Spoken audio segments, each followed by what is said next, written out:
Guys, welcome back to another video. Today I'm going to be making a Swedish fire torch. It's a really good way of making use of just a single chunk of wood, but there's a few steps which I'll show you as to how to make it.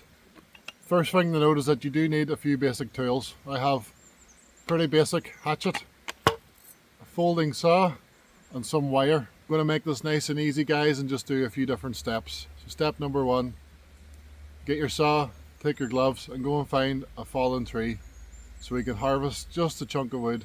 Doesn't take much.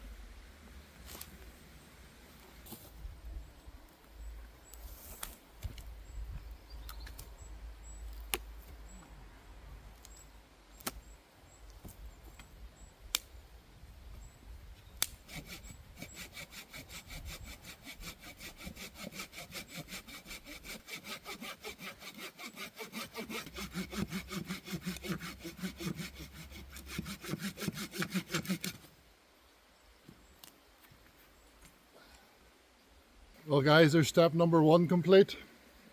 Got this nice piece of dry wood.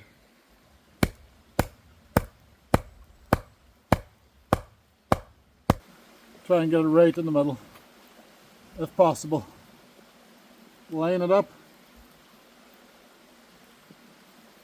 Hit it with my mallet.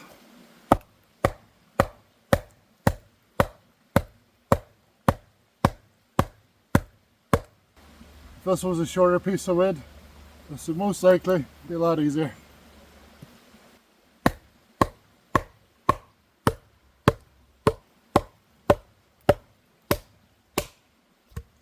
Ooh.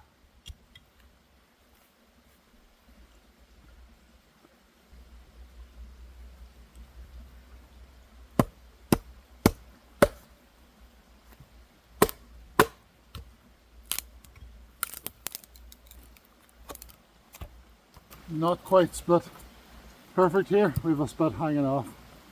That's alright. Now it's time to split these two halves in half. Once again.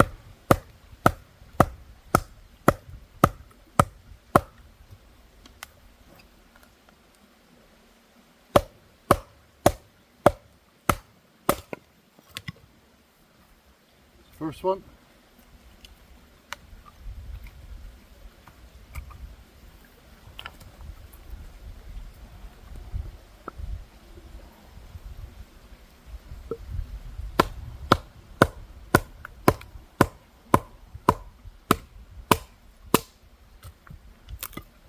There we go, guys. There you go, guys. I just managed to split this log into quarters. I like to keep the quarters together so I know which part lines up with which. So this will be my top part right here. And so those will go together like so. So I like to keep it all upright if I can. So that's the difficult part over with. So that's step number two complete. This is step number three. I'm going to shave off some wood on the top half of each section on the inside here.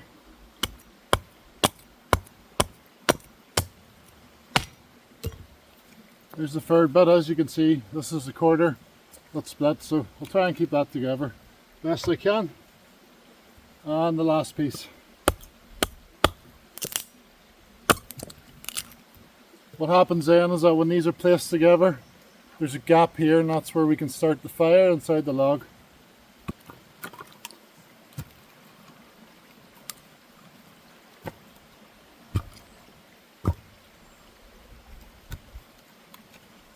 As you can see, this is the bottom side, and here's the top side where I removed some of the wood from the inside. Got my wire.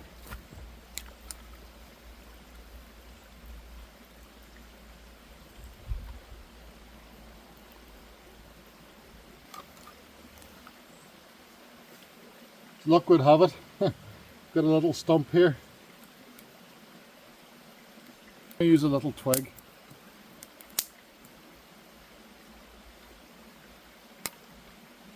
It broke. Oh well.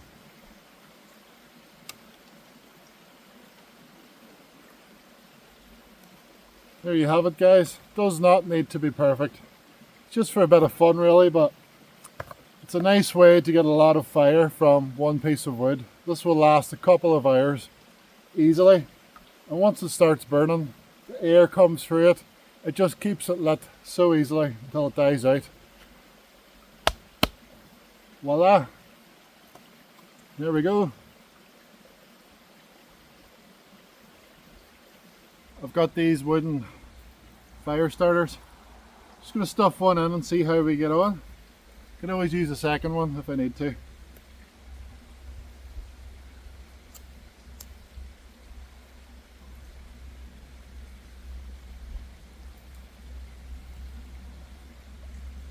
Once it gets going, I like to feed these scrap pieces into it.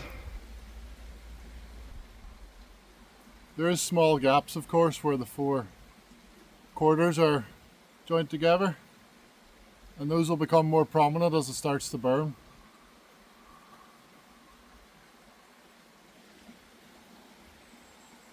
How many fires can you hold in your hand like this? If you ever have a problem getting this lit, you can always squeeze some of that wood into the gaps at the side here, and that increases the airflow, as you can see.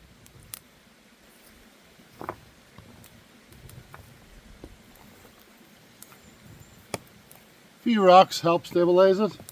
If you went for a wider log, you wouldn't need to do this so much, but it also protects the grass and stuff around it. At this point, we can start feeding in some of these scrap bits of wood.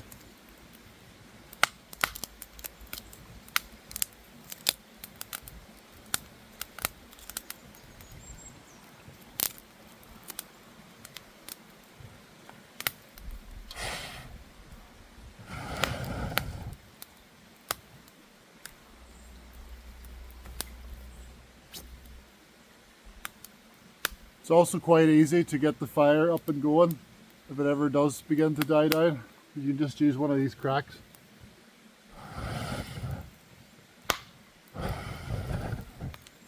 But always be careful, of course. One thing to note is that you don't want to close the top completely. So you're going to boil some water, or use a frying pan or large pot. Get some stones or even some bits of dead wet wood here and make a gap just to allow the fire to continue to breathe.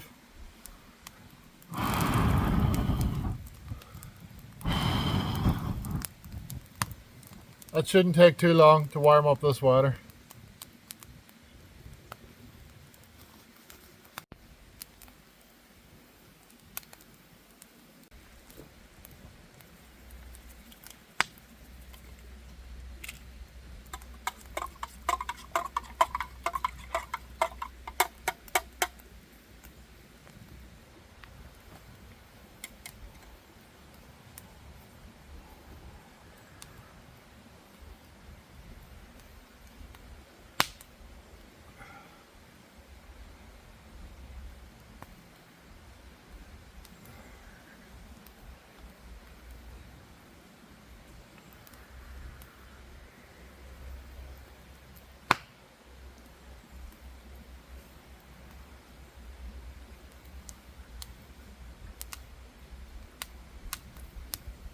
Just brewed up some coffee in this Dutch Army stainless steel canteen mug. It's a good day. Until next time, guys, thanks for watching, and we'll see you real soon. Cheers.